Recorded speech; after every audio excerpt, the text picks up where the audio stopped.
Yeehaw! Oh.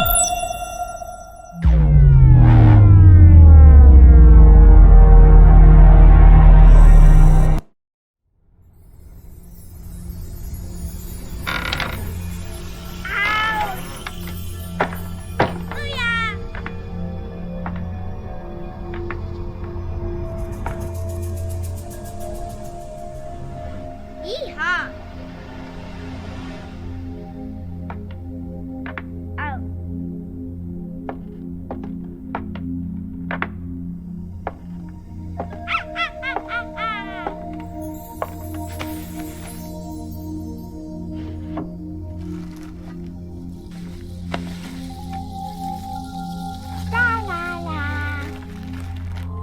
Ow! Ah! What's this? No. Ba ba. Boop boop. La la la.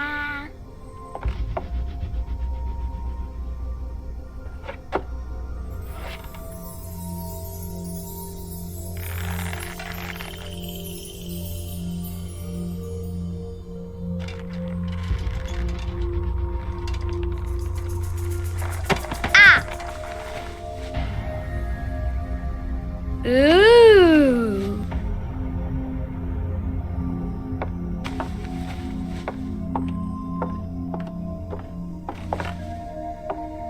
Oh, look! It's a book! Maybe it's a book about pirates with a treasure map. No, I don't think so.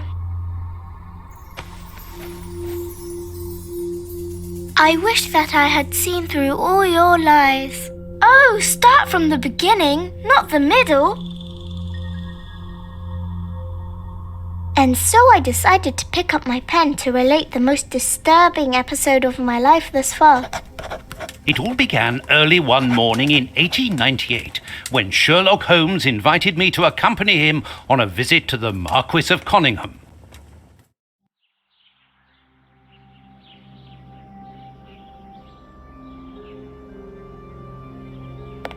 Watson, my dear fellow, we can now go and inform the Marquis that we have found the Samoan necklace, and very much faster than Inspector Baines, too, which pleases me. Have you really solved the theft, Holmes? And so quickly? I have indeed, Watson, and believe me, it was completely unnecessary to spread out all over London, as our friend Baines thought was best. He likes to boast that his methods are equal to mine, but once again the outcome has contradicted him. After all these years of accompanying you upon your investigations, I thought that by now I should be reasonably capable of following your train of thought. But in this particular case, I must admit that I don't understand anything at all. Ah, you see, but you do not observe, Watson. There lies the difference. It is a matter of course. A matter of course? In the middle of the night, when everyone is fast asleep, the service bell within that room rings out and alerts the servants. They dress quickly and come running, but the door is locked and there is a strong smell of burning from within.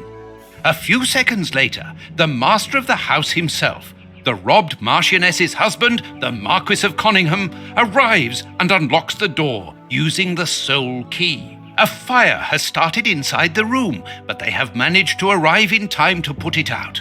It is at that moment that the Marquis realizes that the famous Samoan necklace, which had been safe within its glass cabinet only a few hours earlier, has now disappeared.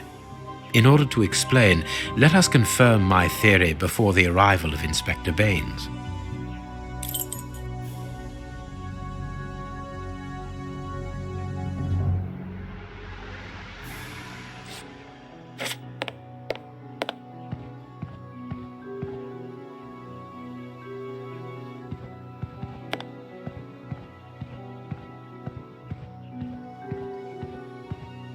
This window was cut with a diamond, a clean, discreet piece of work. This is where the necklace was. See how tiny the hole is, and not one fingerprint upon the window. This window was... See how tiny...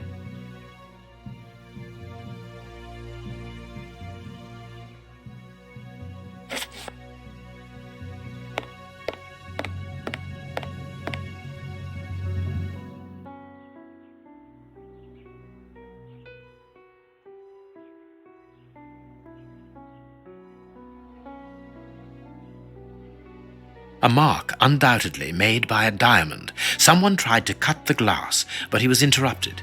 Therefore, the thief tried to escape through the window, but he was interrupted.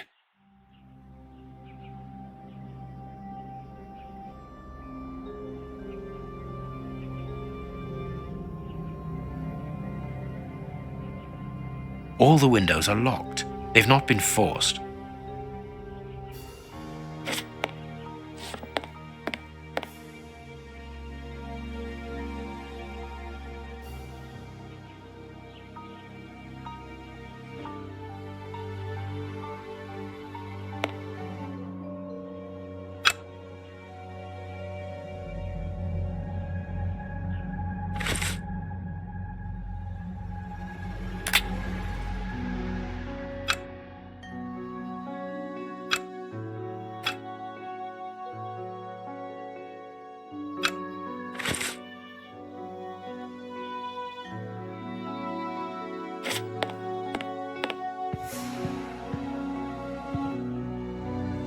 Let us examine the crumpled scores that have fallen off the piano.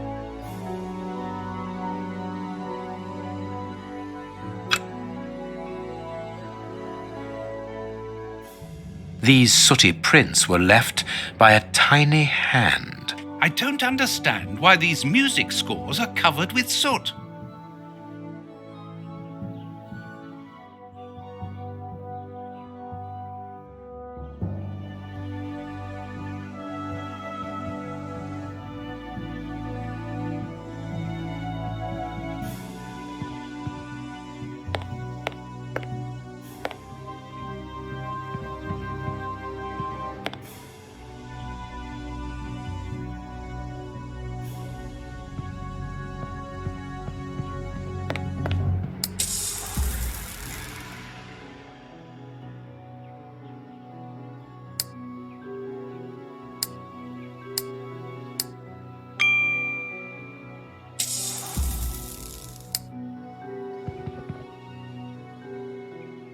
Candle. It must have fallen from the chandelier.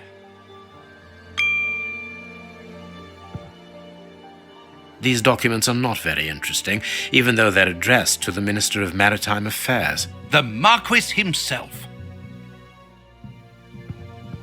Not very well kept, this aquarium. I can see a dead fish floating on the surface.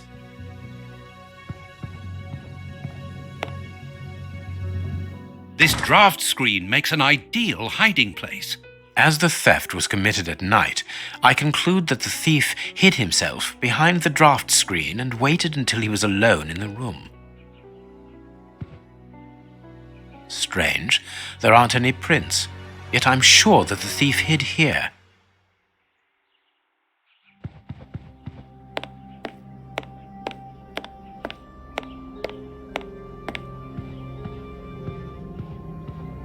All the windows are locked. They've not been forced.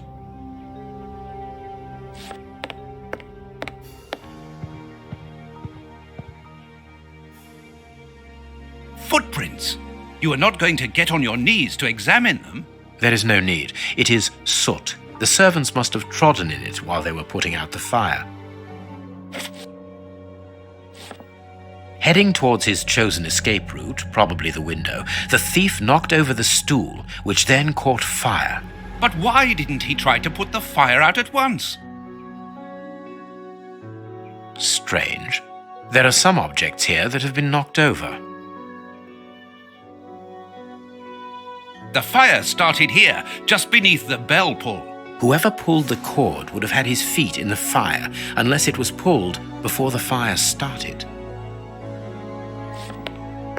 The chest wasn't opened. The necklace wasn't in it.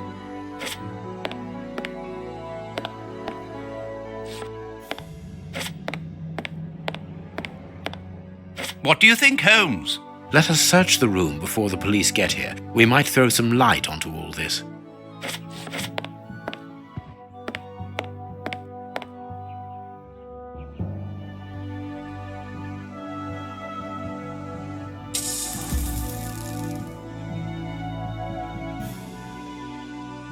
Strange. There aren't a...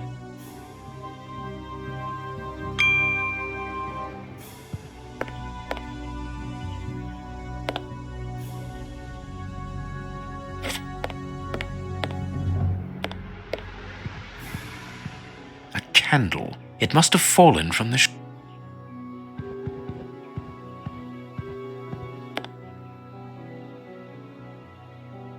The fire started here. Whoever pulled the...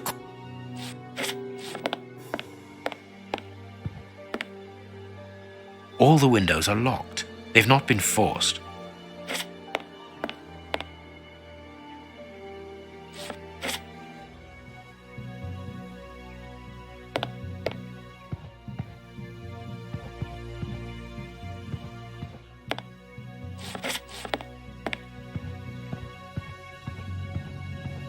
Strange.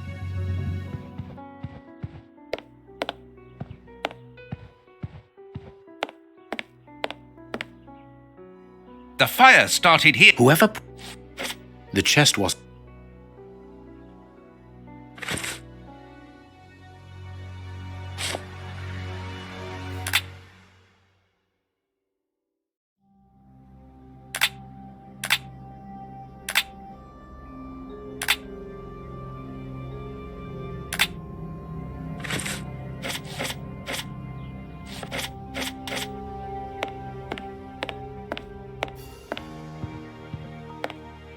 When the servants arrived at the door, having been alerted by the bell, they saw evidence of the theft and the fire, but they didn't see the thief. This door is very hard to force. The Marquis is the only person to have the key. The thief could not get out through here until eventually, when the door was opened by the servants. Ah, Mr. Holmes, you're already here. Good morning, Inspector. You've arrived just in time. Scotland Yard arrives like the cavalry, always in the nick of time. Ah, but I know that satisfied expression, Mr. Holmes. Have you already solved the case? It's possible. We have retraced the thief's rather unusual footsteps. He is a true acrobat. But what I cannot understand is that when the servants entered the room, there was no one to be seen. An acrobat, perhaps, but an invisible one? I do not think so. The only explanation is that the thief escaped before the servants arrived.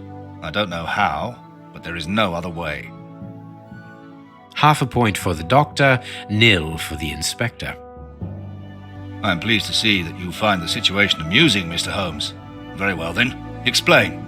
Dr. Watson was correct when he mentioned acrobatics, but he is mistaken about the nature of the acrobat. As for you, Baines, you're quite incorrect, as the thief was in the room when the servants entered.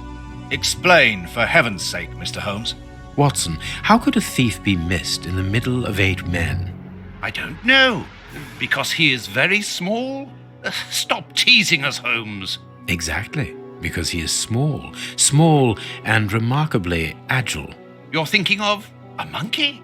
And a trained monkey at that, without a doubt, a Leontopithecus rosalia from Central America. The animal had been hidden inside the room for several hours, calmly awaiting the signal from his master. Once night had fallen and the room was empty, a high-frequency whistle alerted the monkey that it was time to begin the procedure for which he had been trained. The monkey emerged from his hiding place and used the point of a diamond to open the glass cabinet and steal the necklace. He headed across to the window by the chimney, but knocked over the stool, which in turn knocked aside the fire guard and started the fire. The frightened monkey jumped from the chimney by swinging from the bell pull, thus alerting the house servants. He then went to the window and began to use his diamond to cut a hole, but was interrupted by the staff trying to gain entry via the door, and he panicked again. He ran across the piano, scattering the music scores onto the floor, before hiding inside the chandelier, knocking over a candle. Finally, the servants and the Marquis entered the room, leaving the door open while they put out the fire. It was during the confusion that our agile little thief made his escape through the doorway. As simple as that. A brilliant explanation. Bravo, Holmes. And the necklace? I can see it from here, my friends. It's right in front of us. We have searched the room from top to bottom, Holmes. How were we unable to find it? Because we paid insufficient attention to the only victim of this affair. What victim? No one is dead? Yes, Watson. A poor goldfish whose destiny was to die, crushed by one of the most precious necklaces in England. The aquarium is just beneath the chandelier. I understand. The little monkey had likely hung the necklace around its neck and lost it when he leapt from the chandelier. The jewels fell into the aquarium, where they remain now.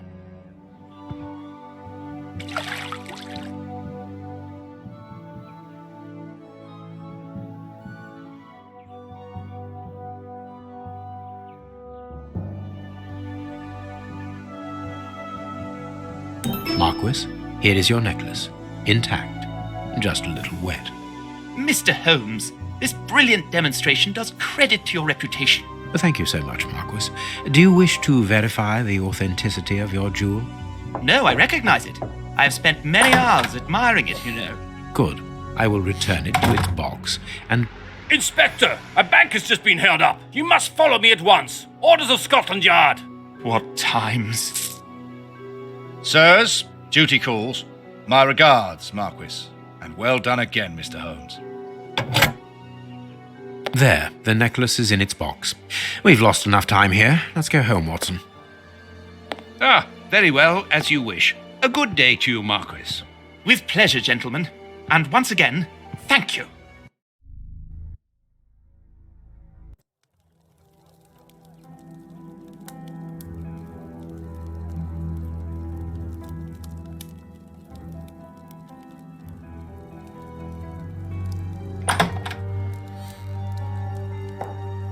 This morning's newspaper.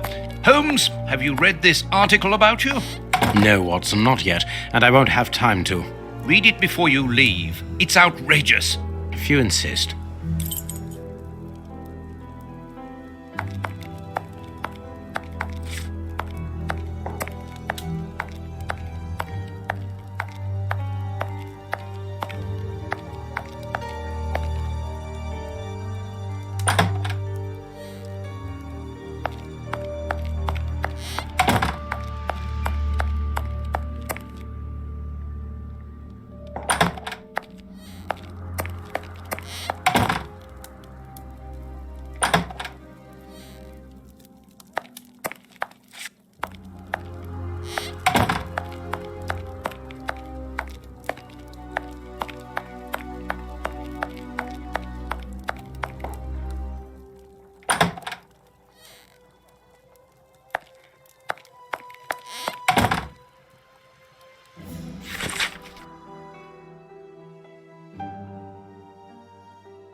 Prince Woodville, French culinary expert and bagpipe player, might be our next king.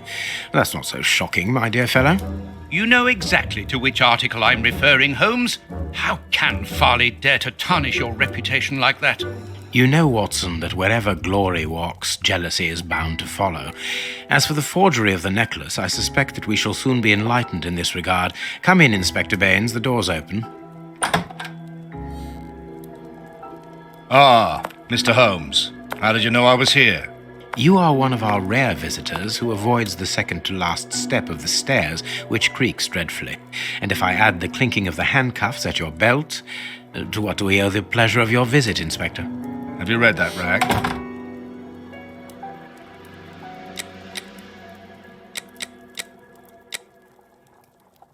Inspector, can you explain this slander? Has the necklace of the Samoas really been replaced by a fake? I don't know how the reporter got hold of the information, but it's true. About the necklace, of course. I wouldn't permit myself to question the integrity and honesty of Mr. Holmes. The necklace is a forgery? Impossible! I saw the Marquis authenticated before my very eyes, before Holmes returned it to its place. Mr. Holmes, the Marquis believes Osmond Farley's theory. I shouldn't be surprised if the reporter isn't behind all this slander about you. He's a freelancer, well known for his explosive and subjective articles. In any case, the Marquis assures us that you were the last person to have the necklace in your hands. Let's return to the Marquis's house, Holmes. I'm sure that we'll have no trouble in taking apart this theory. It is unnecessary. Such allegations collapse on their own, like one of Mrs. Hudson's soufflés. Let us leave the police to solve this problem and turn our attention to the matters in hand. Perhaps you are right, Holmes. Inspector, I assume that you have the fake necklace with you. It's why you're here. Your superiors would like me to examine it. Indeed. They would like you to confirm or deny putting this fake in the box. Can't that wait? I must go to the house of Lord Peregrine Maitland, the Bishop of Knightsbridge. And the Marchioness? She is beside herself. Without the necklace, her marriage is compromised. It is the principal item of the young woman's dowry. What a lovely marriage.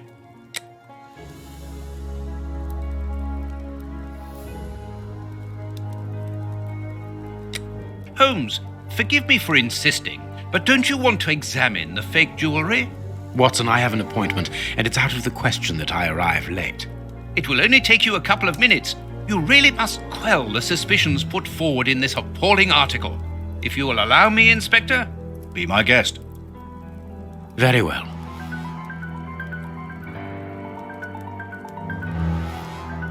What do you think, Holmes?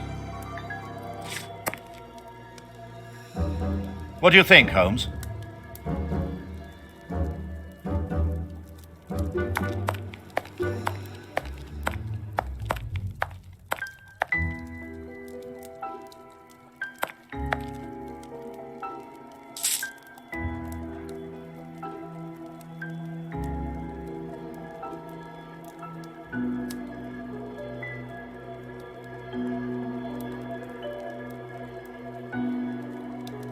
This pearl is a different color.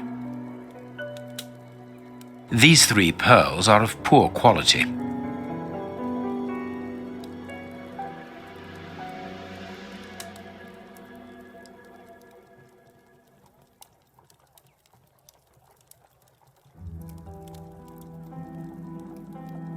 This pearl is too small. It is not in its place here. Too many defects. This necklace is a fake. This is nothing but a vulgar copy, and at a glance it would appear that the forger has intended for it to be seen as such. How could we have been fooled by such a blatant imitation? I don't understand. Yes, how is it possible? Holmes, do you have a theory about this? I have absolutely no idea. You insisted that I examine the necklace, and I have done so. Now it is important that I keep my appointment.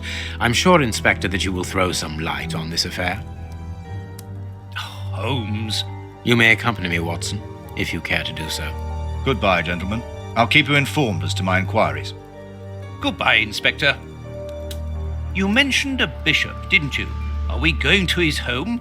Yes, the Bishop of Knightsbridge. I put his address on our map of London on my desk. Would you get it for me, please? All right, Holmes.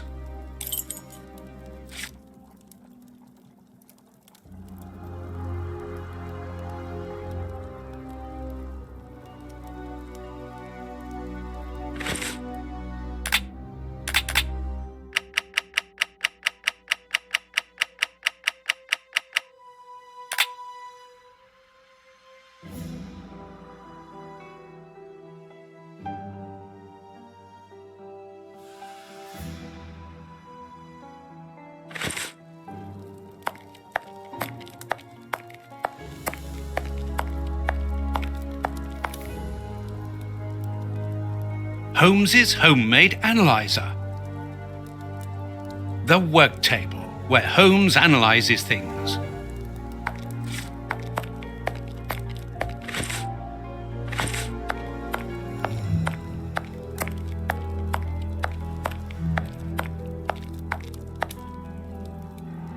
Hospitals and dispensaries in London. General practitioner, that won't be of any use to me. Female anatomy. I should put this book somewhere else. And this is how my dear friend and colleague treats his clients' letters.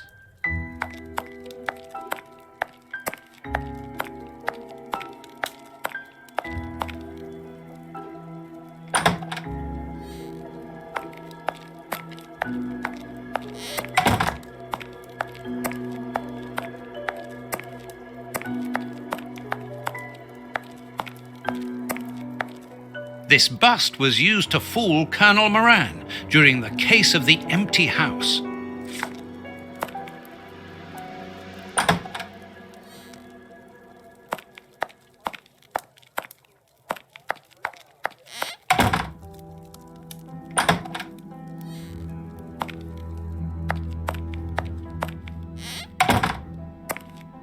Here is where I write my stories about Holmes's cases, and I've got work to do.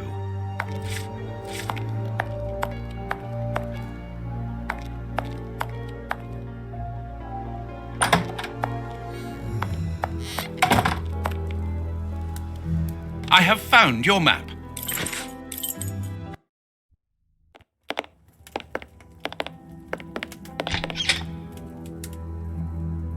The police? Already? How did you know? May we see the Bishop of Knightsbridge? Yes. Yes, of course. But come in.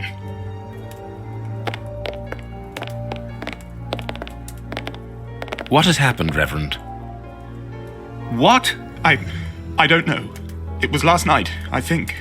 I only just arrived, and I have made this macabre discovery. My God. How horrible. I haven't called anyone. How did you know that? Holmes, look! The Bishop, appallingly mutilated. How dreadful. Mutilated. And killed. He was such a good man. How could anyone be so brutal? Look at him. He is barely recognizable now. How could any of God's children be responsible for that? They were evidently unworthy children, Reverend. Now do please try to calm yourself and focus, because we will need your assistance. Do you have any idea as to the motive behind this? I haven't had time to do an inventory, but nothing appears to have been stolen. And anyway, His Excellency didn't own anything of great value. I don't know what else I can tell you. Note this down, please, Doctor. Doctor? But you aren't the police? No, Reverend. I am Sherlock Holmes, and this is Dr. Watson. We are here at the request of the Bishop. In that case, I must ask you to leave, and not to touch anything. I must get in touch with the authorities without further delay. Reverend, when the inspectors of Scotland Yard find themselves at a dead end, which they quite often do, I assure you, then they turn to me for help. If you will allow us to continue our investigation, then you shall have the answers to all of your questions. Out of the question! I don't even know you! I'm going to call the police, whether you like it or not. It would be better for everyone, Reverend, if you kept your temper. Watson, are you taking notes? This affair promises to be a complex one. Therefore, we must not overlook the slightest detail. Yes, Holmes. I am keeping a meticulous set of notes. I have created a very clever deduction board. One thing we can be sure of at the moment is that this crime was not for gain. The Reverend has informed us that nothing valuable was stolen, and indeed, it would seem that the Bishop had nothing of any worth to take. Very good, Watson. Do continue.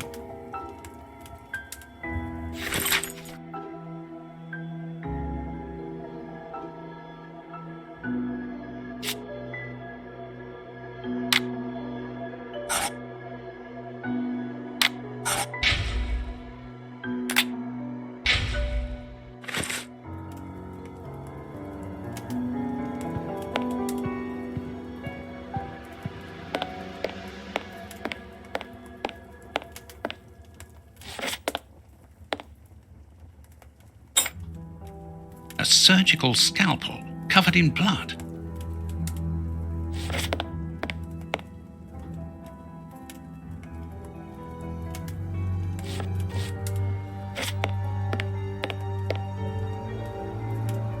closed.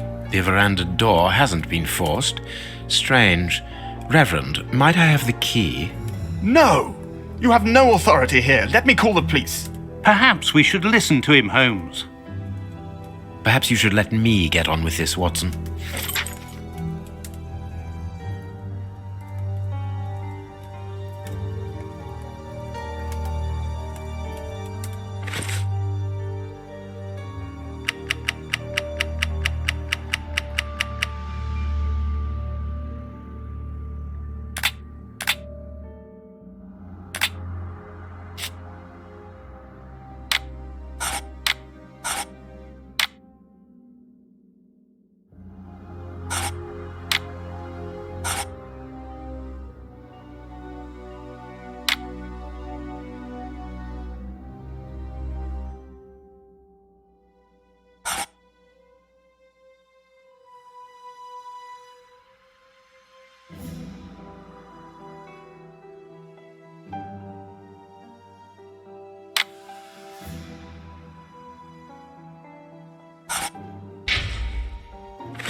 The picture of Peregrine Maitland, commander of the infantry brigade of Her Majesty's Guards at Waterloo. The Bishop of Knightsbridge has the same name as his ancestor, an illustrious family.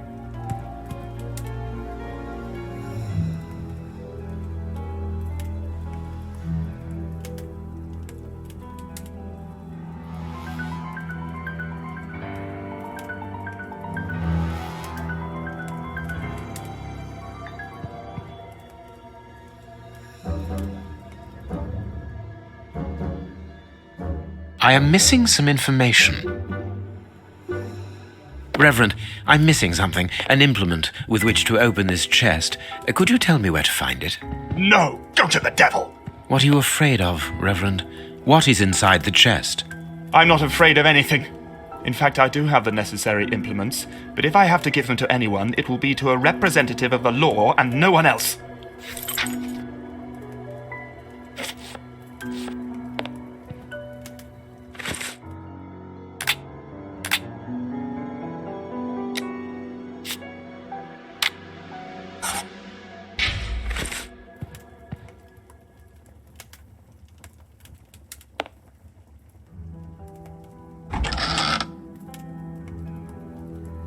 This metal rod is for fastening the chilies.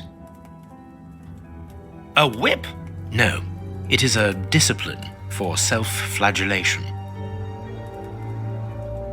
It's a cilice designed to bruise the person wearing it. The bishop wore it as repentance. This very pious man must have had the habit of mortifying his flesh as a means of repentance.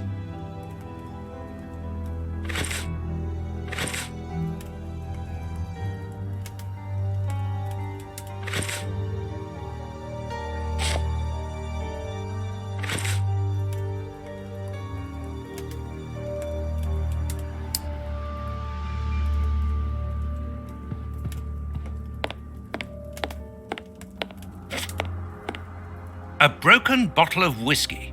However, the Bishop of Knightsbridge was known for his sobriety.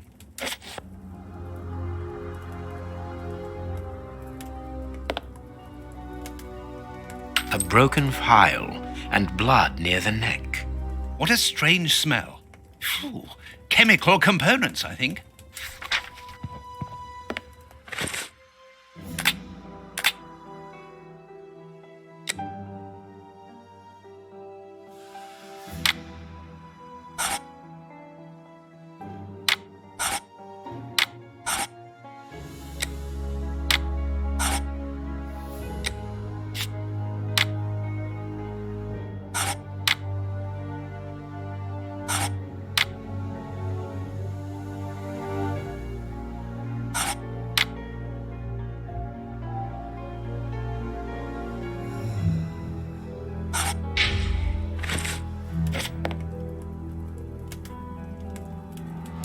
There is blood on this paperweight. A bottle of whiskey. I can make out fingerprints stained with blood and dirt. It would seem that the brutes who tortured the bishop to death were intoxicated with alcohol.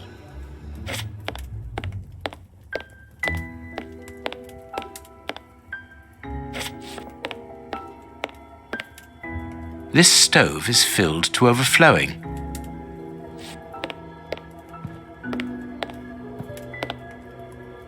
Watch where you're putting your feet, Watson. Have you noticed these prints upon the ground? Well, yes, those muddy marks. See here, Watson, footprints can often provide more vital information than the very best of informants. Yes, if you know how to make them talk, that is.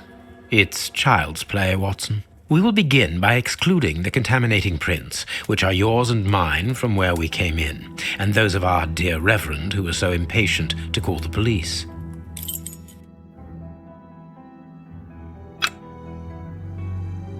This print came from an expensive pair of shoes, and it seems recent. It is not a laborer's shoe.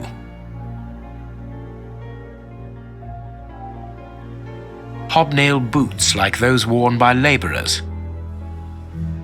Hobnail boots like those worn by laborers. A fragment of stone. Peculiar.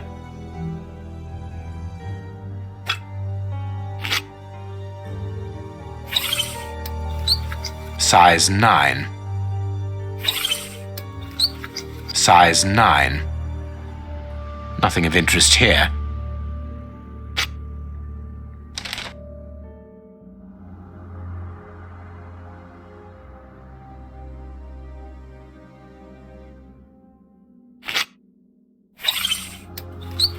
Size 9.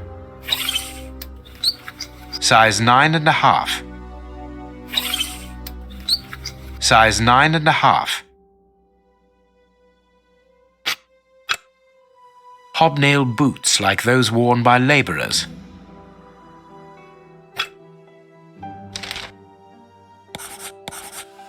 That's not right. Start again. That's not right. Start again.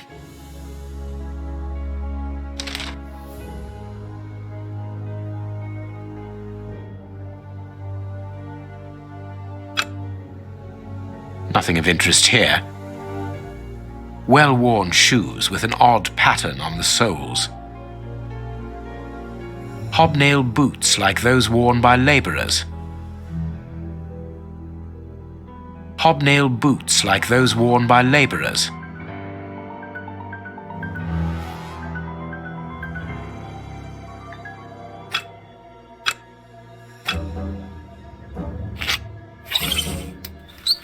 Size 9. This print came from an expensive pair of shoes, and it seems recent. It is not a laborer's shoe.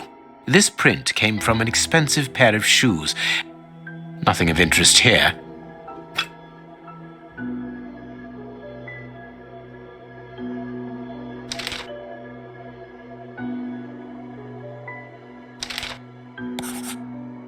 Perfect. We now know that there were 3 crooks.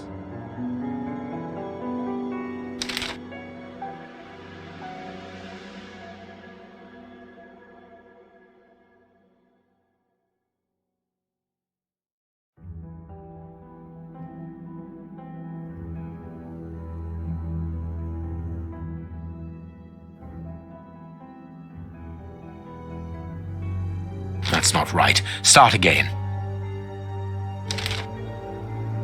Strange but true. One of the crooks was wearing a different pair of shoes when he left here. Therefore, we have 3 men who came in and left again, but one of them was wearing a different pair of shoes from the ones which he came in with. So, all we have to do is look for a workman who likes Italian shoes.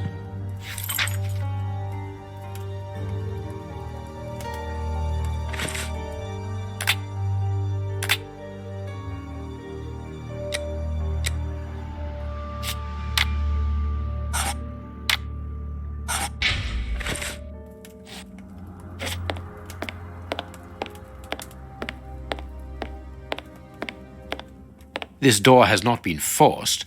Where does it lead, Reverend? To His Excellency's room. There is just a mattress and a stool.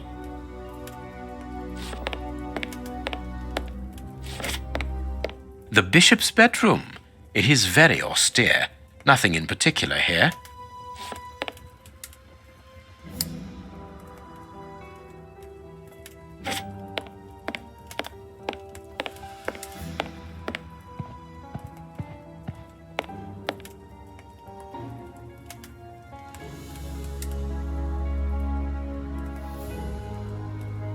His feet have been burned.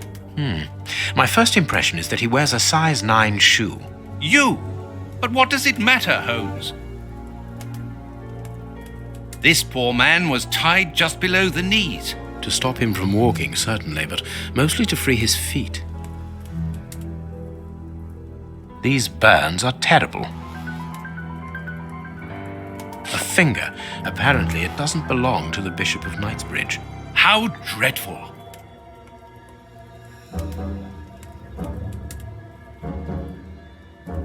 A piece of rope that was used to tie up that poor man.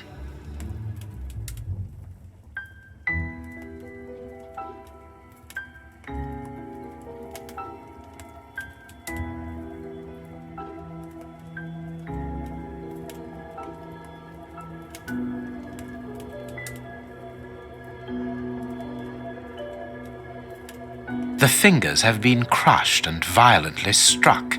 My God, Holmes, this man was horribly tortured. The fingers have been crushed and violently struck.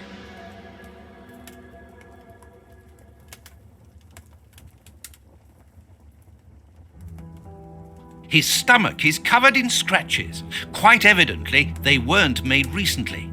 So, these wounds were not made by his murderers. His forearms have been ripped, pieces of skin have been torn off. What do you think, Watson? I'd say that he was eaten alive. Yet I've noticed a curious degeneration of the skin tissue around the wounds.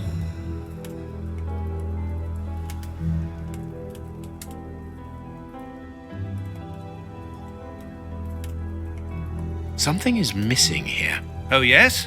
And what might that be? His shoes. Watson, his shoes are missing.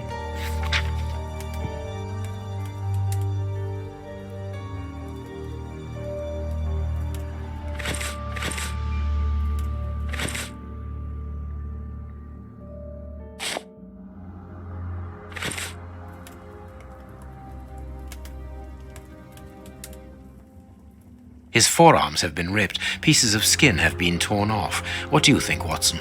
I'd say that he was eaten alive.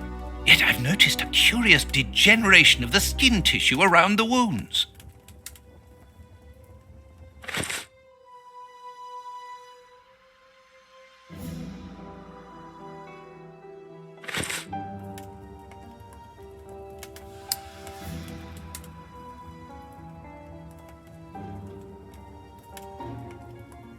His chest has been lacerated, I would say, with a very sharp and fine blade. There isn't any doubt the wounds on the bishop were administered with this scalpel.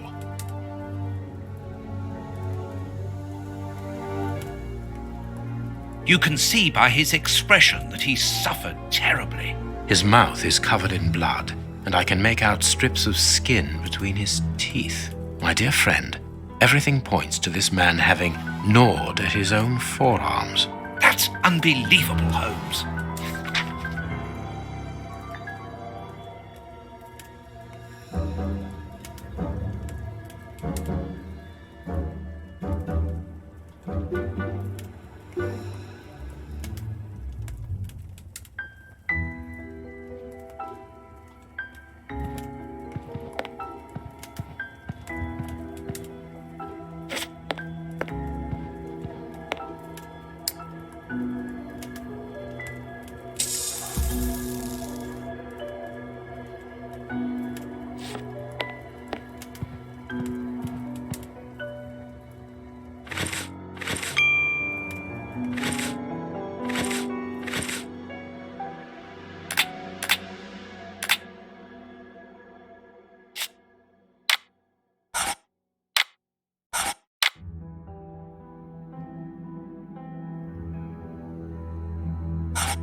You have no right to search here.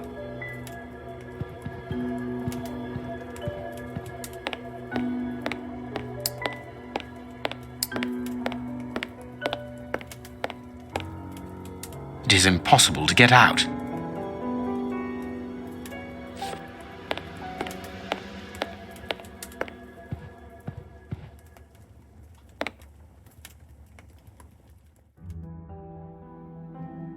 I am missing some information.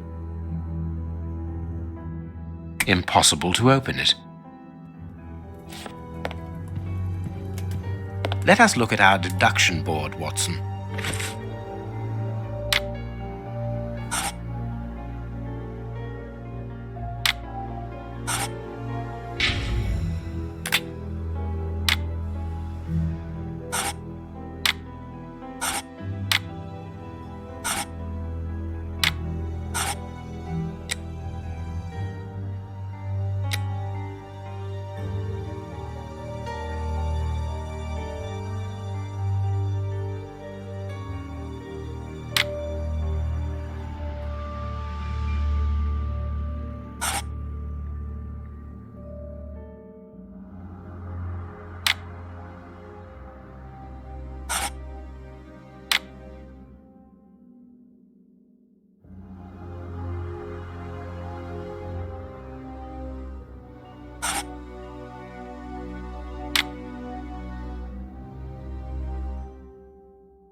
I cannot leave now.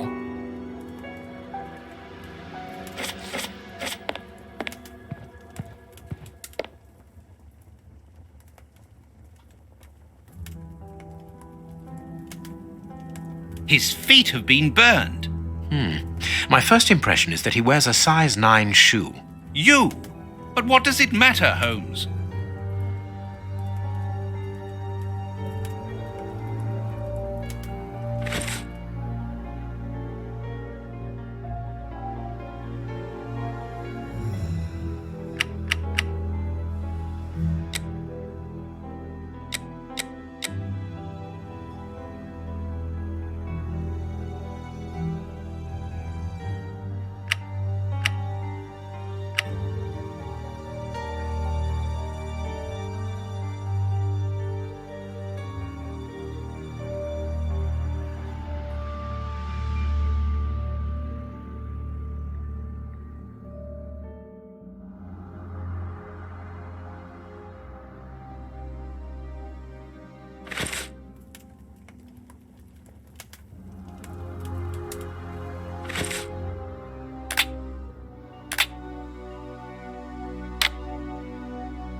You can see by his expression that he suffered terribly.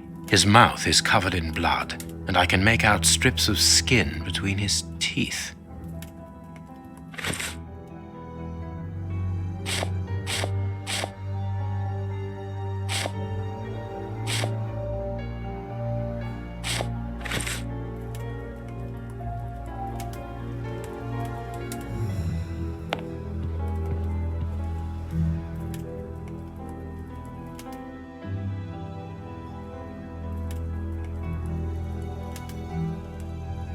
These traces reveal that the thieves tried to open this chest.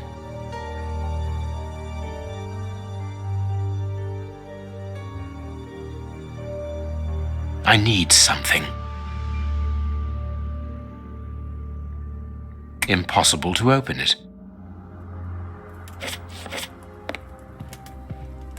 Let us look at our deduction board, Watson.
Closed.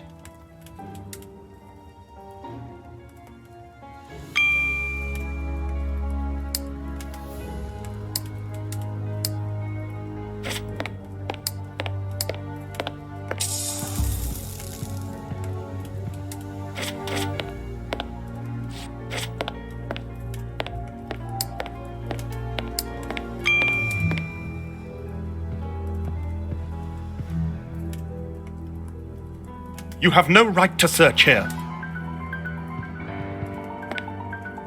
I cannot leave now.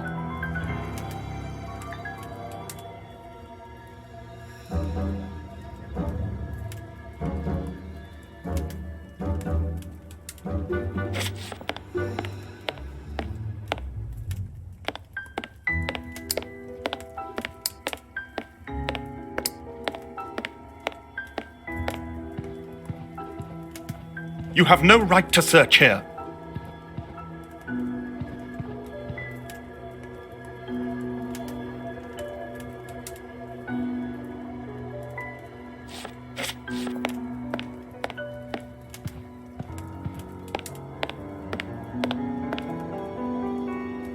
Closed.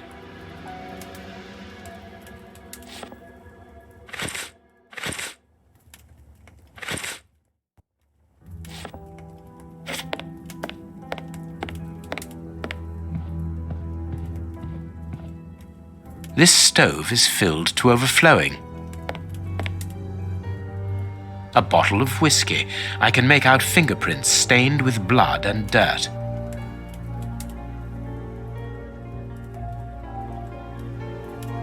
A broken bottle of whiskey. However, the Bishop of Knightsbridge was known for his sobriety.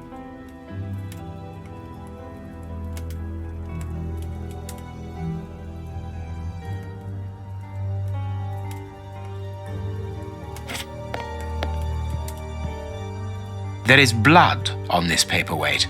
This paperweight was used to crush the victim's fingers.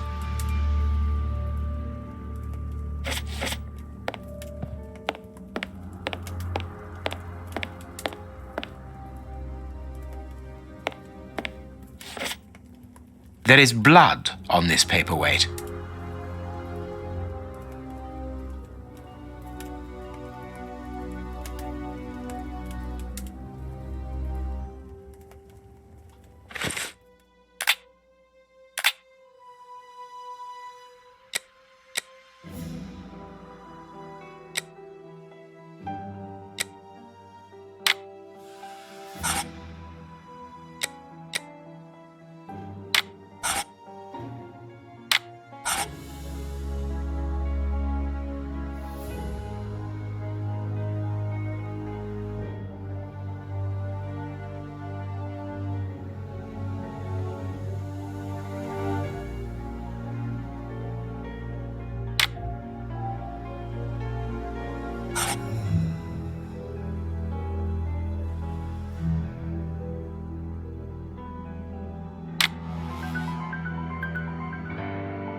Perfect.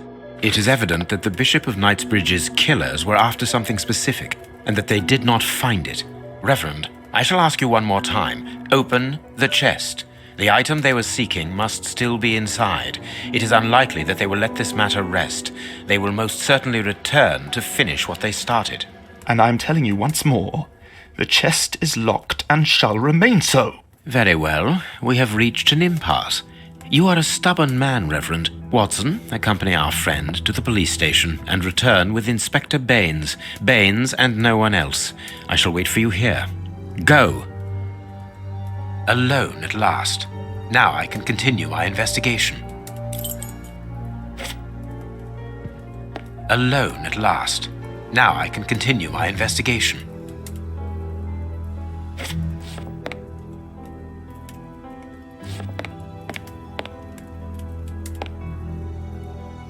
This lock should be easy to pick. Let's see.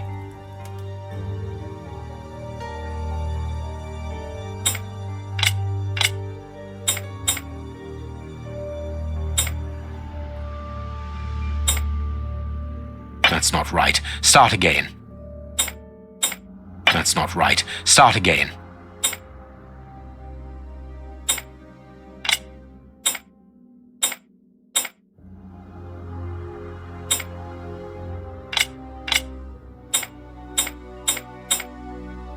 That's not right. Start again.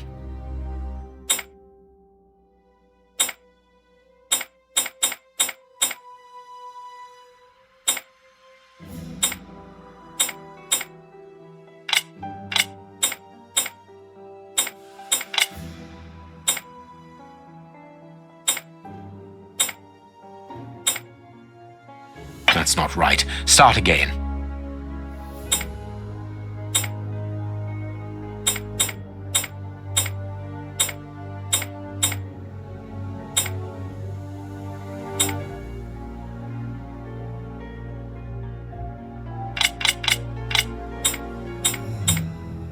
That's not right. Start again. That's not right. Start again.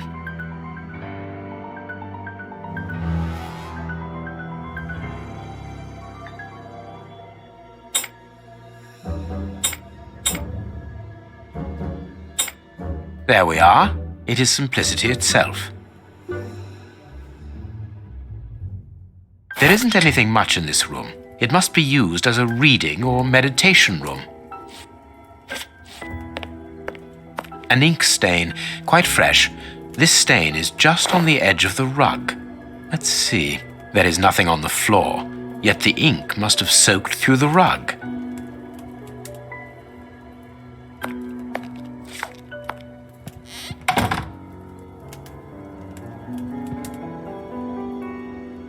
An ink stain.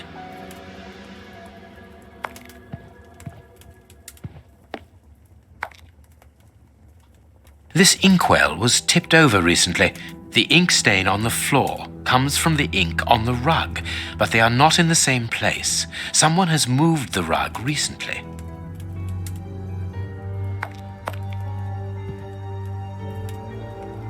That is curious. There is something strange on the floor. Certain stones have been marked out, just like a chessboard.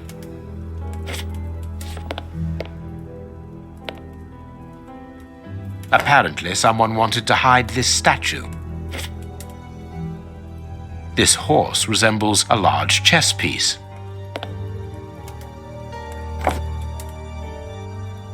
There is a message underneath this statue. Let's see.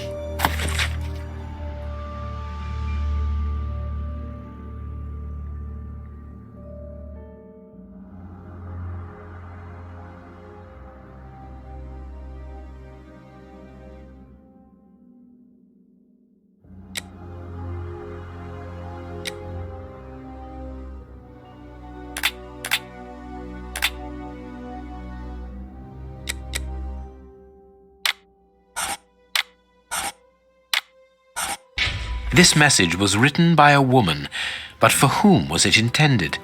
Interesting, this chess game. That is curious. There is something strange on the floor. Certain stones have been marked out, just like a chessboard. I need something.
That's not right. Start again.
That's not right. Start again.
This last piece should be the good one.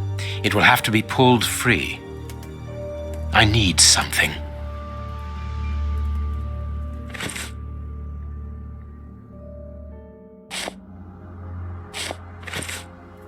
I need something.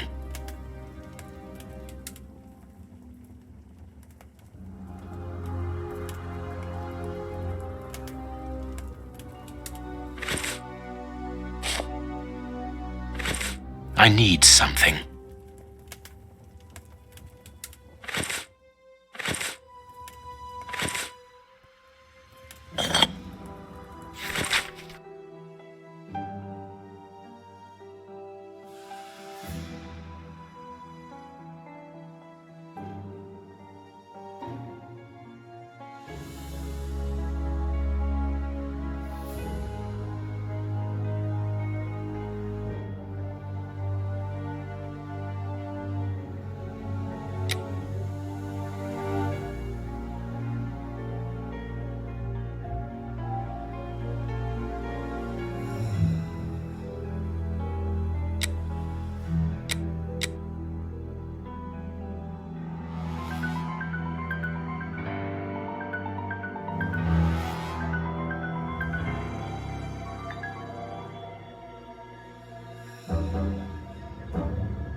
packet of letters addressed to the Reverend.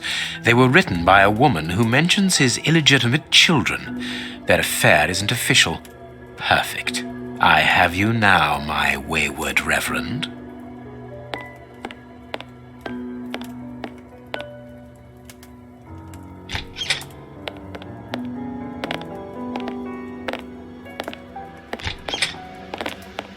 Ah, Watson, you were gone a terribly long time, and Inspector Baines isn't with you? I'm afraid not, Holmes. We were unable to find him. Dr. Watson would not allow me to contact any inspector other than this Baines. What manners! I am a man of the church. My dear Reverend, I notice that you are a chess lover. I trust you will excuse me, but I am never able to resist the appeal of a half-finished game. You are an expert at chess. Very well, then. What do you want now? As you might have guessed, resolving your small chess problem has allowed me to discover some very interesting letters. Letters? What do they say? Reverend, why hide these letters here and run the risk of the bishop finding them? Holmes, what's in the letters? Not now, Watson. Where else could I have hidden them? My own chambers are too austere. They could offer no cover. I knew, however, that His Excellency, may he rest in peace, would not notice my game. The contents of the Bishop of Knightsbridge's chest interest me greatly. Give me the elements you hold, Reverend. Out of the question.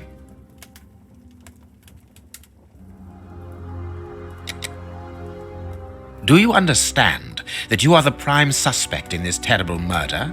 What? But that's ridiculous. Think for one moment, who profits from this crime? Not me. I think so, yes. With the Bishop of Knightsbridge no longer here, you are now the apostolic director of the diocese, are you not? Yes, until another incumbent is appointed, but... A position which should logically come to you. The police will not overlook that. They will never believe you.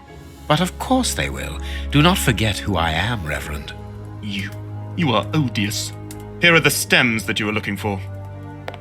You have one. Evidently, as I always do.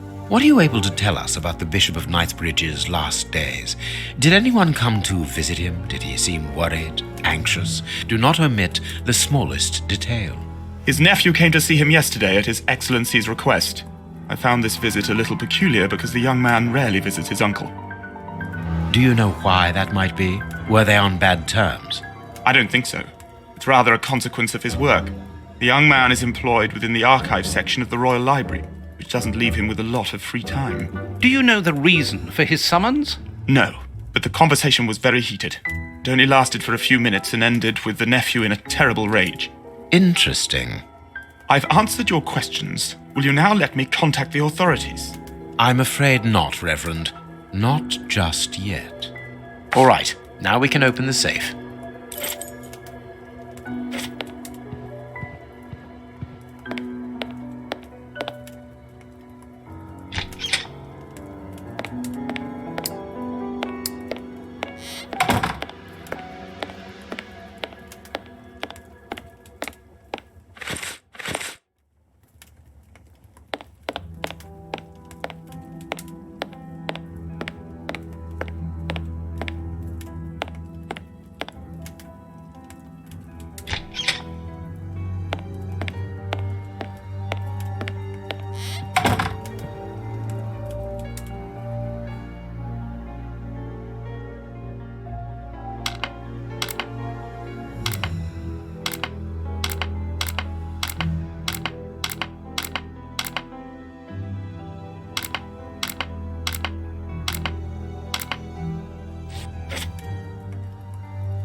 These traces reveal that the thieves tried to open this chest.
Now I can open the chest.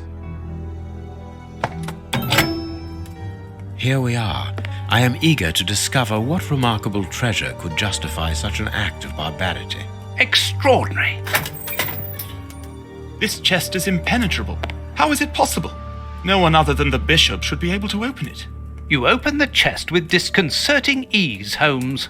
I've seen and heard quite enough. This time you won't stop me. Catch him, Watson. What the? But why? Run, Watson. Hurry.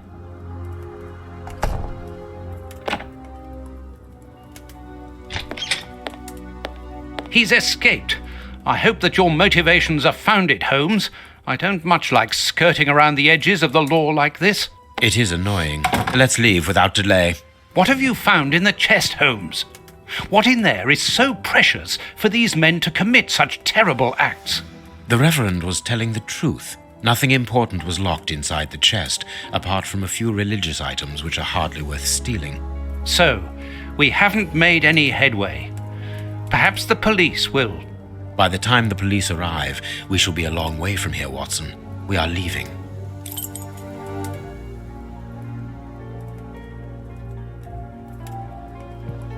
What should we do next, Holmes? Let us return to Baker Street as quickly as possible.